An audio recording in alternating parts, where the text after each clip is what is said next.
नमस्कार, एचएन 24/7 देख रहे हैं आप। मैं हूं आपके साथ विशाल गर्ग। खबरों की शुरुआत करके बड़ी खबर से कानपुर से बड़ी खबर मिल रही है। पीएम के दौरे से पहले ऑपरेशन सिंदूर के लगे पोस्टर, बीजेपी सांसद मेयर नेताओं ने लगाए पोस्टर में पीएम मोदी के साथ ऑपरेशन सिंदूर का लोगो भी देखा गया। तो बड़ी खबर आपको बता रहे हैं, जहां पर कानपुर में प्रधानमंत्री नरेंद्र मोदी का ये दौरा रहने वाला है और उससे पहले अब कानपुर में हर जगह पर पोस्टर लगाए गए हैं जिसमें ऑपरेशन सिंदूर को दर्शाया गया है।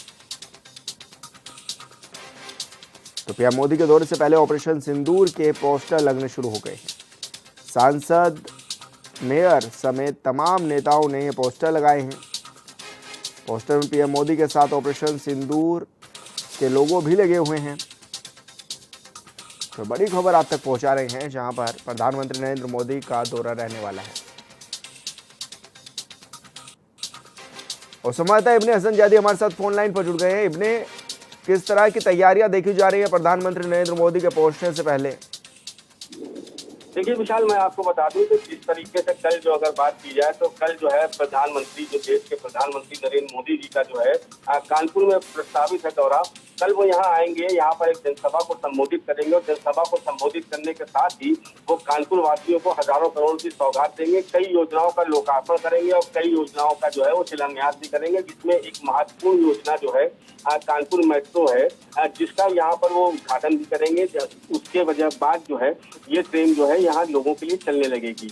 तो कल प्रधानमंत्री दौरा, तो उसको देखते हुए जितने भी कानपुर शहर में पोस्टर लगाए जा रहे हैं तो वो ऑपरेशन सिंदूर से प्रेरित होकर आप यहाँ पर पोस्टर लगाए जा रहे हैं। जितने भी पोस्टर हैं उसमें मोदी जी के साथ ऑपरेशन सिंदूर को जो है इंडिकेट किया जा रहा है। वो चाहे सांसद हो, चाहे विधायक हो, चाहे महापौर हो, चाहे बीजेपी के और तमाम नेता, जितने भी नेता हैं वो सारे ही पोस्टर जितने भी बनवा रहे हैं वो सारे पोस्टर इसी तरीके के शहर में लगाए जा रहे हैं, जिसमें जो है शौर्य गाथा भी दिखाई जा रही है ऑपरेशन सिंदूर की और नरेंद्र मोदी जी के साथ। जी विशाल, ऐसे में क्या माना जाए, किस तरह की तैयारियां भी देखी जा रही, क्योंकि हाल फिलहाल में ये भी देखा गया कि खुद मुख्यमंत्री भी आए थे तैयारियों को परखने के लिए? जी हाँ, बिल्कुल। अगर हम बात करें यहाँ तैयारियों की तो मुख्यमंत्री जो है कानपुर शहर में 3 बार आ चुके हैं और कल भी वो मुख्यमंत्री यहाँ शहर आए थे। उससे पहले डीजीपी आए थे, मुख्य सचिव आए थे, यहाँ पर आकर तैयारियों का जायजा लिया था और तमाम निर्देश दे के गए थे। अगर आज बात की जाए तो सारी ही तैयारियां जो है वो मुकम्मल हो चुकी हैं, सारी तैयारियां कर ली गई हैं। अब खाली इंतजार है देश के प्रधानमंत्री का कि कल वो कानपुर में आके कानपुर वासियों को संबोधित करेंगे और कई लाभार्थियों को जो है, योजनाओं की लाभार्थी जो है उनको भी यहाँ पे जो है वो यहाँ सब देंगे और देने के साथ ही कई योजनाओं का लोकार्पण और शिलान्यास भी करेंगे। जी बिल्कुल इब्ने, बहुत शुक्रिया आपका तमाम जानकारी साझा करने के लिए।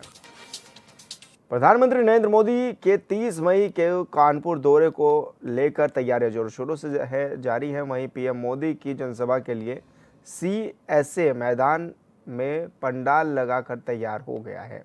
बता दें कि मुख्यमंत्री योगी, मुख्य सचिव मनोज कुमार सिंह और डीजीपी प्रशांत कुमार कार्यक्रम स्थल का स्थलीय निरीक्षण भी कर चुके हैं। इसके अलावा पीएम मोदी की जनसभा में करीब 50,000 लोगों का आना भी तय माना जा रहा है, जिसमें से 27,000 सरकारी योजनाओं के लाभार्थी भी शामिल हैं। वहीं सीएसए के आसपास पार्किंग स्थल, पेयजल, यातायात व्यवस्था दुरुस्त की जा रही है। साथ ही कई योजनाओं के साथ ही साथ कानपुर वासियों को मेट्रो ट्रेन की सौगात भी देंगे।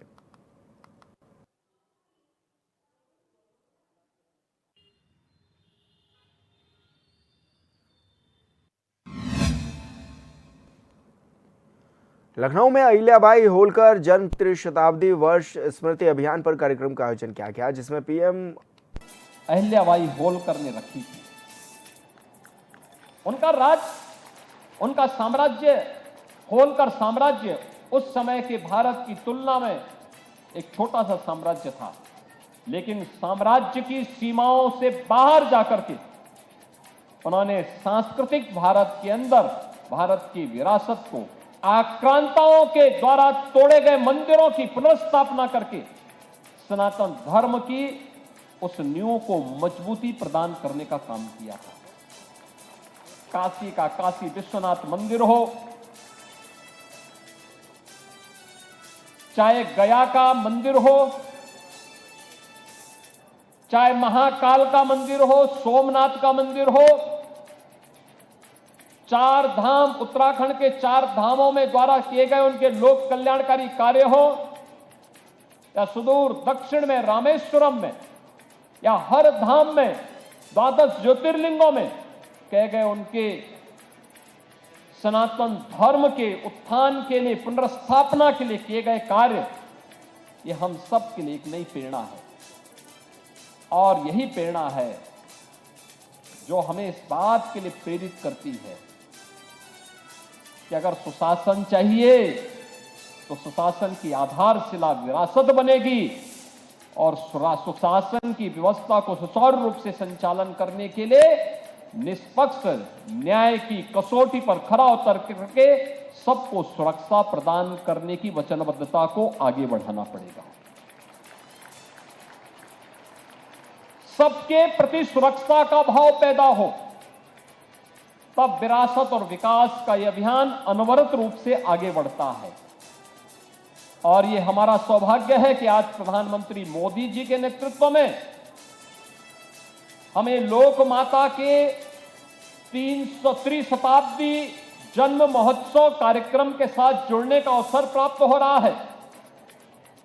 उनके द्वारा विरासत के साथ साथ विकास और लोक कल्याण के लिए किए गए कार्यक्रमों को नजदीक से समझने, जानने का अवसर प्राप्त हो रहा है। और उनके बारे में जब हम लोग जान रहे हैं तो हमें लगता है कि प्रजा के कल्याण के लिए कैसे कार्यक्रम शासन के स्तर पर होने चाहिए, और तब हम लोग तुलना करते हैं तो हमें लगता है कि लोक माता का ही वह कल्याणकारी रूप है जब हम लोग प्रधानमंत्री मोदी जी के नेतृत्व में उत्तर प्रदेश में 1 डिस्ट्रिक्ट 1 प्रोडक्ट के कार्यक्रम को आगे बढ़ा करके परंपरागत हस्तशिल्पी और कारीगरों को एक नया जीवन दान देने का कार्य करते हैं। ये लोक माता के प्रति सच्चे श्रद्धांजलि है, यह उनके प्रति नमन है। जब हम लोग अपने देश की उन वीरांगनाओं को, महारानी लक्ष्मीबाई, वीरांगना उदा देवी, वीरांगना झलकारी बाई, वीरांगना अवंती बाई के नाम पर पीएसी की 3 नई बटालियन का गठन करके और उत्तर प्रदेश पुलिस बल में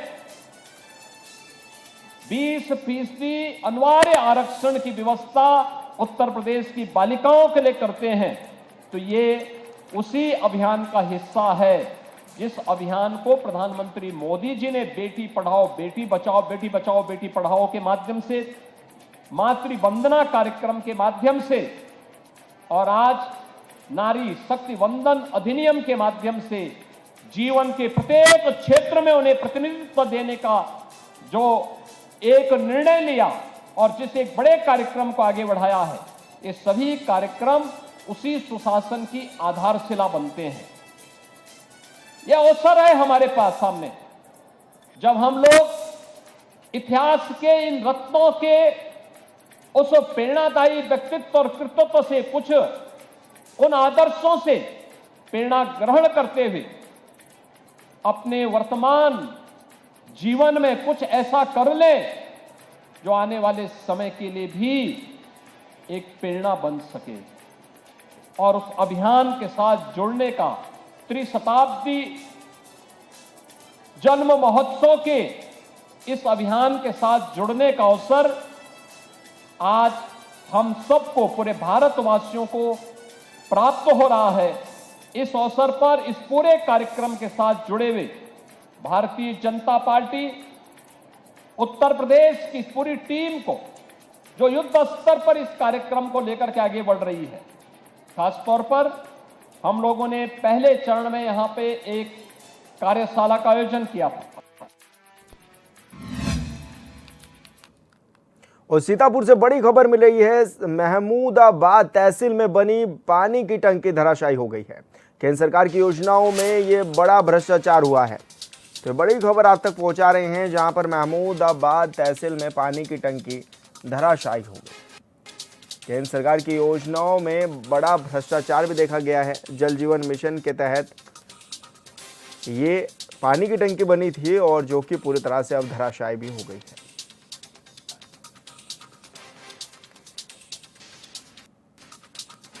तो करोड़ों रुपए की लागत से ये पानी की टंकी बनाई गई थी, जो कि अब धराशायी हो गई है।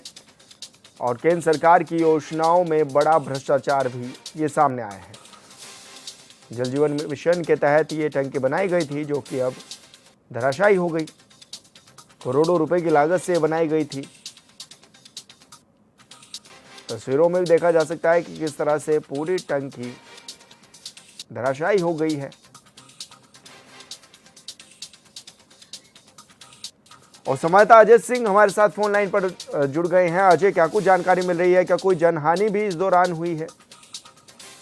बिल्कुल बता दें कि सीतापुर महमूदाबाद तहसील के जो ग्राम पंचायत है चुनाका, यहाँ आज जल जीवन मिशन के अंतर्गत जो निर्मित एक पानी की टंकी थी वो गिर गई। इससे वह गनीमत ये रही कि हादसे में कोई वक्त वहाँ कोई व्यक्ति मौजूद नहीं था, जिसके चलते एक बड़ा जानमाल का जो है नुकसान होने से टल गया है। स्थानीय ग्रामीणों के अनुसार जो है वहाँ टंकी निर्माण जो कराया गया था, उनको मानकों को साथ में रख के कराया गया था। पूर्व में भी ग्रामीणों ने निर्माण कार्य की गुणवत्ता को लेकर के संबंधित अधिकारियों को जो है कई बार अवगत कराया था, लेकिन इसके बावजूद भी कोई ठोस कार्रवाई नहीं की गई है। ग्रामीणों को आरोप है कि जल जीवन निगम के अधिकारियों और ठेकेदारों की मिलीभगत से जो कार्य कराया गया उसमें बड़ी लापरवाही बरती गई, जिसके चलते ग्रामीण आज इस दुर्घटना के रूप में एक मामला सामने आया है। ये एक पहला ही मामला नहीं है, एक दूसरा ऐसा ही मामला 10 महीने पहले ही सीतापुर जिले की मोहली तहसील के चटौरा गांव में इस तरीके से निर्माणाधीन टंकी जिस तरह उसका ट्रायल किया जा रहा था वो भरभरा के गिर गई थी। वहीं इस मामले पर महमूदाबाद की जो भाजपा विधायिका है आशा मौर्य, उन्होंने जल जीवन मिशन में जो बड़े पैमाने पे जो यहाँ पर जो घोटाला हुआ है उस पे जो है उन्होंने एक ठीक आरोप लगाते हुए ये बताया है कि इसकी उच्च स्तरीय जांच कराकर जो दोषी ठेकेदार हैं या अधिकारी हैं उन पर कार्रवाई की मांग की है। जी बिल्कुल अजय, बहुत शुक्रिया आपका तमाम जानकारी साझा करने के लिए। अलीगढ़ के थाना हरदुआगंज क्षेत्र में मीट कारोबारियों से मारपीट को लेकर सपा सांसद रामजीलाल सुमन पहुंचे हैं, जहां उन्होंने बीजेपी सरकार पर निशाना साधते हुए कहा है कि सरकार का मकसद हिंदू और मुसलमान करना है। गोकशी के नाम पर बेगुनाहों को निशाना बनाया जाता है। उन्होंने कहा है कि इनका धंधा गोकशी के नाम पर लोगों से वसूली करना है। अपराधियों के मन मुताबिक ये सरकार काम कर रही है।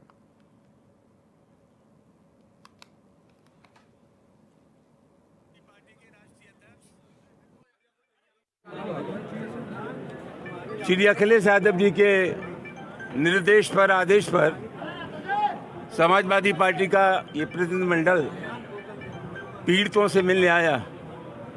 उनसे मिलने के बाद बहुत तकलीफ हुई। गौकशी के नाम पर बेगुनाहों को निशाना बनाया गया है। ये कातिल लोग हैं, इनका धंधा है गौकशी के नाम पर लोगों से चौथ वसूली करना, उनको ठगना। और मुझे बेहद खुशी है कि जो एक्सपर्ट रिपोर्ट आई है उसमें साबित हो गया है कि ये गौकशी नहीं थी, इनके पास लाइसेंस थे। इन बेगुनाहों के साथ जो कुछ हुआ है उसकी जितनी निंदा की जाए उतनी कम है। और जहाँ तक सरकार का सवाल है, सरकार गुणदोष के आधार पर काम नहीं कर रही है। सरकार हिंदू और मुसलमान के आधार पर काम कर रही है। हम सरकार में भी रहे, हमें सरकार का भी अनुभव है और हमें सड़क का भी अनुभव है। सरकार एक संदेश देती है और जितने अपराधी हैं, अगर कहीं से भी जहाँ दलितों पर अत्याचार हो रहा है, पिछड़ों पर अत्याचार हो रहा है, अकलियत के लोगों पर अत्याचार हो रहा है, एक भी जगह कार्रवाई सरकार कर देती तो एक संदेश चला जाता, मैसेज चला जाता कि सरकार अपराधियों के खिलाफ कठोर कार्रवाई कर रही है। पूरे उत्तर प्रदेश में कहीं से मैसेज नहीं है। ये सरकार मिली हुई, और मुझे ऐसा लगता है कभी कभी कि अपराधियों के मन मुताबिक ये सरकार काम कर रही है। अपराधियों को ये लगता है कि उनके दिल की सरकार है, मन की सरकार है, उनके मिजाज की सरकार है, इसलिए बराबर ताबड़तोड़ घटनाएं हो रही हैं। इलाहाबाद हाईकोर्ट ने अलीगढ़ मुस्लिम यूनिवर्सिटी के छात्रों को फटकार लगाई है। साथ ही हाईकोर्ट ने छात्रों की ओर से दायर जनहित याचिका को खारिज भी कर दिया है। दरअसल एएमयू छात्रों की ओर से हाईकोर्ट में जनहित याचिका दायर की गई थी, जिसमें मांग की गई थी कि नगर निगम अलीगढ़ को एक भूमि पर कब्जा करने से रोका जाए जो एएमयू की बताई गई थी और जहां एएमयू राइडिंग क्लब संचालित होता है। वहीं शिकायतकर्ता कैफे हसन ने आरोप लगाया था कि उक्त भूमि को नगर निगम ने अवैध रूप से अपने कब्जे में लेकर उस पर स्वामित्व दर्शाने वाले बोर्ड भी लगा दिए हैं। इसके अलावा कोर्ट ने कहा है कि एएमयू एक वैधानिक संस्था है जिसे अपनी संपत्ति की रक्षा के लिए उचित कानून उपाय उपलब्ध हैं और छात्रों की ओर से दाखिल जनहित याचिका को स्वीकार करने का कोई औचित्य नहीं बनता है।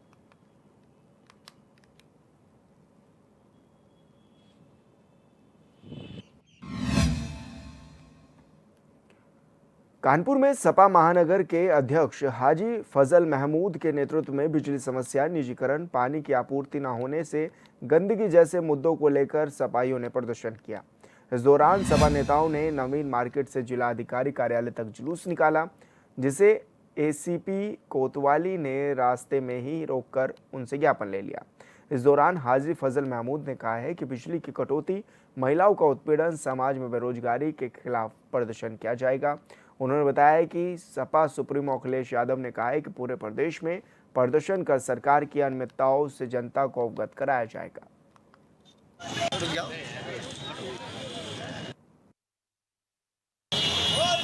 हल्ला बोल आंदोलन पूरे समूचे उत्तर प्रदेश में कानपुर से शुरुआत हुई।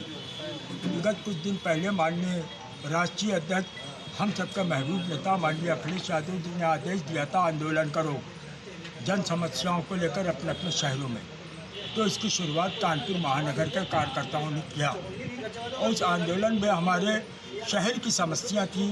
सबसे प्रमुख समस्या है बिजली कटौती थी, जिससे हर आदमी परेशान है। दूसरी समस्या थी महिलाओं का जो उत्पीड़न हो रहा। अभी आपने देखा हाईवे पे क्या हुआ। ये सरकार रोज एक आप दिखाते हो कि एक आदमी का एक औरत के साथ कुछ न कुछ हो रहा है। बरेली के इज्जत नगर थाना क्षेत्र में मंदिर के नाम से बनवाए गए ट्रस्ट में बड़ा घोटाला सामने आया है। ग्रामीणों ने मंदिर समिति के पूर्व प्रधान वेद प्रकाश पटेल पर बड़ा आरोप लगाया है। आरोप है कि मंदिर की जगह दुकानें और एक बड़ा हॉल बना दिया गया, जिन्हें किराए पर भी उठाया गया है। ग्रामीणों ने रजिस्ट्रार से मामले की शिकायत की। फिलहाल मामले की जांच की जा रही है कि हमारे यहाँ एक मंदिर है संतोषी माँ मंदिर। तो वहाँ 2001 में संतोषी माँ मंदिर का संचालन करने के लिए गांव के ही वेद प्रकाश और अन्य व्यक्तियों ने मिलकर वर्ष 2001 में एक समिति का गठन किया और उसका सहायक रजिस्ट्रार के यहाँ रजिस्ट्रेशन कराया। और वहाँ एक बड़ी रकम का जो है पब्लिक से इकट्ठा किया गया कि हम मंदिर बनवाएंगे। मंदिर तो नहीं बनवाया उन्होंने। लगभग 10-11 दुकानें बनवा दी, एक हॉल बनवा दिया, 2 कमरे बनवा दिए। अब वो सब अपने अपने लोगों के लिए किराए पे दे दिया। हमें अभी जानकारी हुई कि इस कमेटी द्वारा घोटाला किया जा रहा है। तो हमने सहायक रजिस्ट्रार के यहाँ शिकायत की। शिकायत पर संज्ञान लेते हुए उन्होंने ऑडिट का आदेश दिया कि हम ऑडिट कराएंगे, उसके बाद सही जानकारी सामने आएगी। की जो संतोषी माता मंदिर है, इसमें वहाँ के ग्रामीण लोगों ने कुछ शिकायत की थी कि इसमें नियमानुसार कार्रवाई नहीं चल रहा है, ट्रस्ट सोसाइटी नहीं चल रही है। इसके अंतर्गत सीए ऑडिट भेजा गया था। सीए ऑडिट की रिपोर्ट आ चुकी है। उसके कंप्लायंस के लिए संबंधित सोसाइटी के पदाधिकारियों को भेजा गया है। जैसे उनके कंप्लायंस आएंगे उसके अनुसार नियमानुसार उनके खिलाफ जो भी कार्रवाई होगी वो कर ली। रिपोर्ट की एक विस्तृत रिपोर्ट है। इसमें बहुत सारे कार्य में इन्होंने टेंडर नहीं किया है, मेनली इसी की शिकायत आई है। लेकिन जो भी इनके सीए के ऑडिट के अनुसार आया उसके लिए इनसे कंप्लायंस मांगा गया है, नोटिस भेजा गया है। उसकी कॉपी शिकायतकर्ता को भी भेजी जाएगी और इस पर जो भी साक्ष्य के आधार पर करेंगे। Thank you.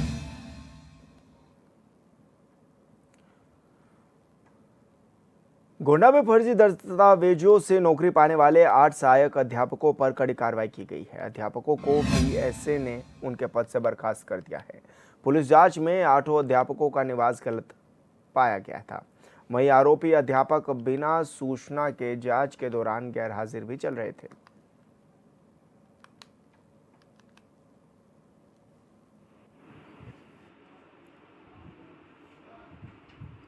हमारे यहाँ 12,460 शिक्षक भर्ती परीक्षा जो हुई थी उसमें जो सेलेक्ट हुए थे उसमें 8 शिक्षक ऐसे आए हैं जिनका प्रमाण पत्र का सत्यापन कराया गया, जो सही नहीं आए हैं, जिसके कारण उनको बर्खास्त किया गया है। इनके साथ कुछ रिकवरी वगैरह भी कराया जा रहा है क्या? अभी इन लोग को वेतन भुगतान नहीं किया गया है। अभी इन लोग का केवल प्राथमिक स्तर पर जो पेपर है उसको चेक कराया गया, जिसमें सत्यापन सही न आने के कारण का जो है वेतन निरस्त किया गया, उनको बर्खास्त किया गया है। इनका निवास जो है काफी लोगों का जो है सही नहीं आया है, उनको भी बर्खास्त किया गया है। तक कितने टीचर ऐसे बर्खास्त किए गए हैं जो कूटरचित दस्तावेजों के साथ नौकरी कर रहे थे? इस भर्ती में तो अभी हमको 8 लोगों का जो है अभी मिला है, उनको हमने कार्रवाई कर दी है। बाकी जो मिलेंगे उनके ऊपर कार्रवाई की जाएगी। वेरिफिकेशन लगभग हो गया, कुछ लोगों को बचा हुआ है, तो जैसे उनका भी आ जाएगा तो उनके ऊपर भी कार्रवाई की जाएगी।